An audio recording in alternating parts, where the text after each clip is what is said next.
Okay, students,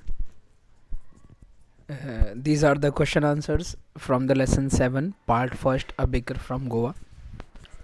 ये question answer हैं, बहुत इम्पॉर्टेंट भी हैं. इनको आइए समझते हैं हम लोग. Question first, what are the elders in Goa nostalgic about.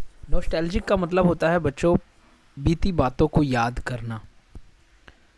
Fondly memorise past, वो नॉस्टैल्जिक होता है.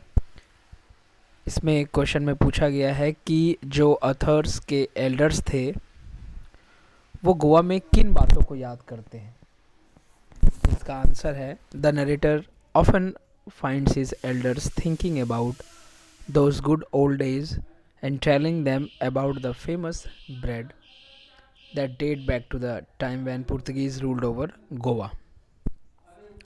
They ponder over the past and tell them that though the Portuguese have left Goa, but the bakers still exist.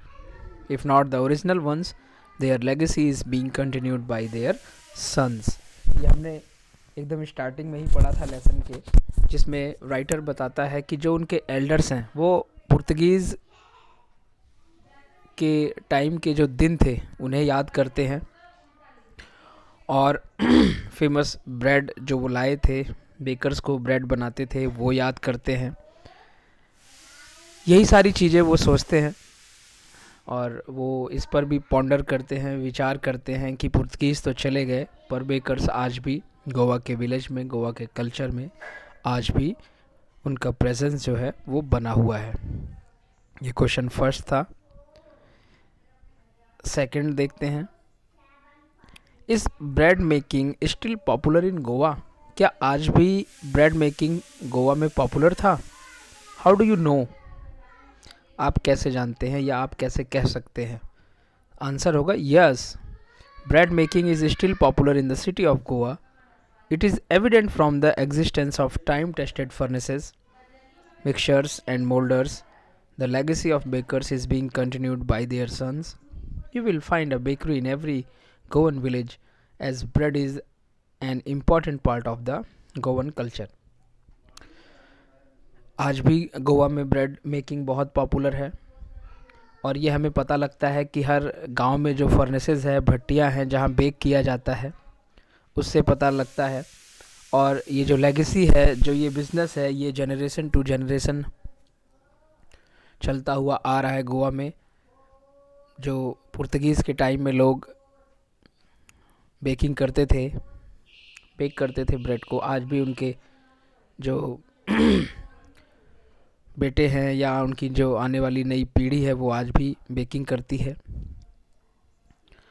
What is the baker called. Goa में baker को क्या कहा जाता है. The baker is referred to as पैडर in the city of Goa. Goa में baker को पैडर कहा जाता है. ये भी हमने लेसन में पढ़ा था. अगर आपने वीडियो देखा होगा तो क्वेश्चन आंसर अच्छे से समझ में आएगा. Question 4, when would the baker come every day. Every day baker कब कब आता था. Why did the children run to meet him. और चिल्ड्रन उनसे मिलने के लिए क्यों भागते थे, क्यों इतना एक्साइटेड रहते थे. आंसर है the baker would come twice every day during the narrator's childhood days. Narrator इसमें कौन है. लूसियो रॉड्रिग्स जो लेखक हैं, वो बताते हैं कि उनके बचपन के दिनों में बेकर 2 बार आता था दिन में. कब कब. Once in the morning to deliver the loaves of bread. एक बार तो डिलीवर करने के लिए bread. And secondly in the evening on his return after selling his stock. और दूसरी बार जब उसका बास्केट खाली हो जाता था तो वो लौटता था. The children would go running to him to take the special bread bangles he had made for them. और बच्चे बेकर से मिलने के लिए इसलिए भाग के आते थे उसके पास क्योंकि बच्चे अपने लिए, जो बच्चों के लिए स्पेशल ब्रेड बनता था जिसको बैंगल्स बोला जाता है, जो खाने में स्वीट था, मीठा था, उसे लेने के लिए आते हैं उसके पास. क्वेश्चन 5 देखिए बच्चों, match the following what is a must. आपको मैच करना है कि कौन सा ब्रेड किस ओकेज़न पर बनाया जाता था और ये आप याद भी कर लेंगे. ब्रेड इतना असेंशियल हो गया था गोवन कल्चर में कि किसी भी फंक्शन पर, किसी भी सेरेमनी पर, किसी भी ओकेज़न पर, किसी भी फेस्टिवल में ब्रेड बनता ही था। और अगर ब्रेड नहीं बनता था तो उसका चार्म जो है फंक्शन का वो कम हो जाता था। जैसे मैरिज गिफ्ट्स के लिए स्वीट ब्रेड बनते थे जिनको बॉल कहा जाता था। स्वीट ब्रेड कॉल्ड बोल, BOL, ball. For a party और ए फीस्ट, फेस्टिवल पर या पार्टी में ब्रेड बनता था, उसको ब्रेड ही कहा जाता था। फॉर डॉटर्स इंगेजमेंट, अगर इंगेजमेंट हो तो सैंडविचेस बनते थे। फॉर क्रिसमस, और क्रिसमस के लिए केक्स एंड बॉलिनहेस बनते थे। बॉलिनहेस मैंने आपको बताया था, अ कोकोनट कुकी होता है। तो ये टाइप्स ऑफ ब्रेड है जो डिफरेंट ओकेजन्स पे बनाए जाते थे। इसको आप याद कर लेंगे और अच्छे से याद रखेंगे। Next question, what did the bakers wear? Baker क्या पहनते थे? राइटर ने ड्रेस के बारे में भी बताया है, बेकर्स की अपीयरेंस के बारे में भी बताया था। तो सबसे पहले इसमें पूछा है कि इन द पुर्तगीज़ डेज में बेकर्स क्या पहनते थे। पहले का आंसर है, in the Portuguese days the bakers wore a unique knee length frock dress typically known as कबाई। फ्रॉक जैसी ड्रेस पहनते थे जिसे कबाई कहा जाता था। और ये जो बेकर्स थे वो पुर्तगीज़ के टाइम में पहनते थे जब पुर्तगीज़ गोवा में रहा करते थे। एंड द सेकंड क्वेश्चन इसमें पूछा है, when the author was young what did the bakers wear? और जब राइटर यंग था, अपने चाइल्डहुड की बात राइटर इसमें करता है, तो जब वो यंग था तो पैडर्स क्या पहनते थे? पुर्तगीज़ के टाइम में कुछ और पहनते थे, लेकिन राइटर्स के चाइल्डहुड तक आते आते बेकर्स की ड्रेस जो है वो चेंज हो गई। तो सेकंड आंसर देखिए ए का, in the narrator's childhood days he had seen them wearing shirts and shorter than usual pants. मैंने आपको बताया था वो पैंट्स और शर्ट्स पहनने लग गए थे, लेकिन पैंट्स फुल लेंथ से छोटा और हाफ लेंथ से थोड़ा बड़ा था। Next question, who invites the comment he is dressed like a पैडर? वाई? किसे कोई जब पैडर की तरह ड्रेस पहनता था तो उसे लोग क्यों कमेंट करते थे? आंसर है, during the narrator's childhood days the bakers had a peculiar dress. Bakers बहुत ही अजीब ड्रेस पहनते थे। पेक्यूलियर का मतलब अजीब व गरीब। They wear shirts and shorter than usual pants. Thus, if someone is seen wearing pants of this much length, they invite the comment he is dressed like a pader. और राइटर के time में पैडर जैसा अगर किसी ने ड्रेसअप कर रखा है, शर्ट पहन रखा है और उस तरीके का ही पैंट्स पहन रखा है, तो लोग उसे देख के कमेंट करते थे कि ये तो पैडर जैसा लग रहा है, ये पैडर ही है, या ये बेकर है, या ब्रेड सेलर है। इस तरीके के कमेंट पास करते थे। Question 8, where were the monthly account of the baker recorded? Baker monthly account कहाँ रिकॉर्ड करते थे? जब वो ब्रेड सप्लाई करते थे तो वो कहाँ लिखते थे? The monthly accounts of the baker were recorded on the wall with A pencil. Wall पर लिखते थे वो पेंसिल से। इस तरीके से वो अपना रिकॉर्ड को मेंटेन करते थे। ये सब क्वेश्चंस बच्चों बहुत इंपॉर्टेंट है, आप लोग इसको लाइटली ना लें, अपनी कॉपी में भी करें और इसको मेमोराइज भी कर लें। Question 9, what does a jackfruit like appearance mean? Lesson में जैक फ्रूट अपीयरेंस की बात की गई है, इसका क्या मतलब होता है? आंसर है, jackfruit like appearance means a well built और plump physique.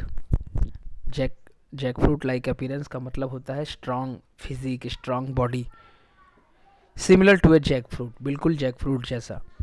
In those days, bakers had plump physique because baking was a profitable profession. His family and servants never starved and were prosperous. Baking जो है बहुत अच्छा profession माना जाता था, बड़ी अच्छी इनकम होती थी, तो लोगों पे कोई फाइनेंशियल प्रॉब्लम रहती नहीं थी। और his family and servants never starved and were prosperous, और फैमिली कभी भूखी नहीं रहती थी, प्रॉस्पेरस रहते थे, एक लग्जरियस लाइफ जीते थे वो लोग। Next, which of these statements are correct, आपको बताना है कौन सा स्टेटमेंट करेक्ट है।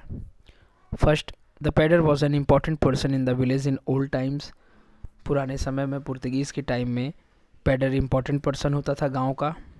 The answer is true, yes, the pader was an important person in the village in Portuguese days.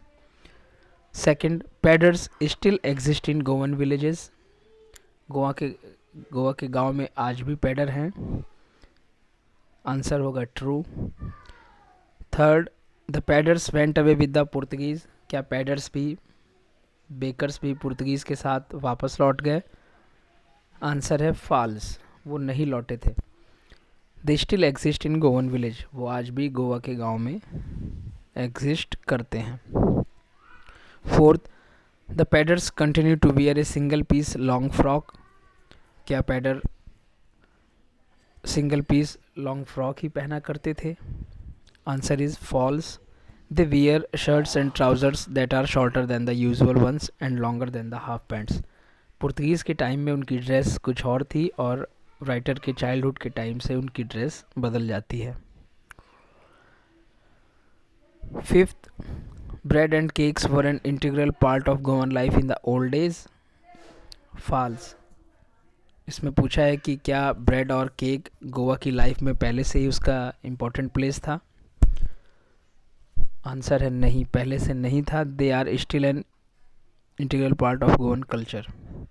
Sixth, traditional bread baking is still a very profitable business, answer है true. Seventh, paders and their families starve in the present times, क्या पैडर और उनकी family उन्हें भूखे रहना पड़ जाता था वर्तमान टाइम में? The answer is false, it is still a very profitable business and their family are happy and prosperous, ये आज भी बहुत प्रॉफिटेबल बिजनेस है। बेकर्स को या पैडर्स को कभी पैसों के लिए प्रॉब्लम फेस नहीं करना पड़ता है।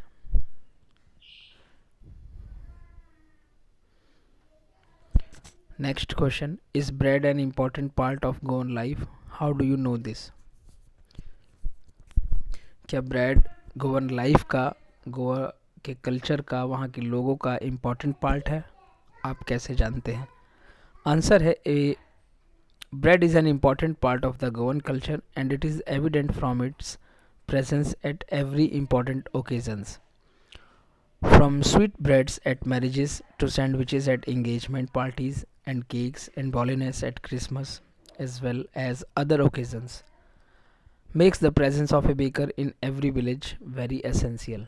जैसा कि हमें पता है बच्चों कि कोई भी ओकेज़न, फेस्टिवल, शादी, इंगेजमेंट कुछ भी हो, बिना ब्रेड के, बिना केक के, बिना सैंडविचेस के वो पूरा ही नहीं माना जाता।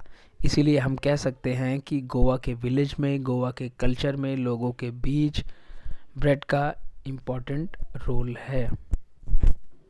ये सारे क्वेश्चन आप अपनी कॉपी में लिख लेंगे और इसको अच्छे से याद भी करेंगे, बहुत इम्पोर्टेंट लेसन है ये। थैंक यू, आई होप आपको सारा क्वेश्चन समझ में आया होगा।